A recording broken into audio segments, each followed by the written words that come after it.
चलो समझ में पाकिस्तान बाबा आप लोग नाराज़ हूँ। इस वक्त शाम का टाइम है तो मैं व्लॉग बना रहा हूँ।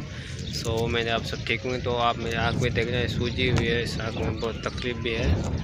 सो मैंने आप सब ठीक होंगे। तो यहाँ पे धनार भैंसे और बकरे चला रहे हैं। शाम का टाइम है, मौसम बहुत अच्छा है, हवा ठंडी चल रही है। सो मैंने ये वीडियो आपको पसंद आएगा तो पाकिस्तान बाबा की सपोर्ट लाद में वीडियो को लाइक करें, चैनल को सब्सक्राइब जरूर करना है क्योंकि बाबा जी मज़ीद आपके लिए वीडियो बनाता है। तो यहाँ पे शाम का टाइम है, लेकिन तो यहाँ पे एक धनार भी जा रहा है, ठीक है ना। तो यहाँ पे एक छोटा सा धनार है, ठीक है ना, पक्षियों को यहाँ पे धनार मौजूद है,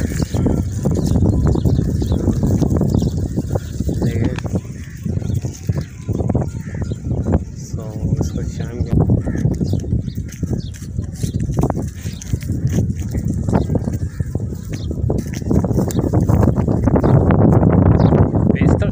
आज गया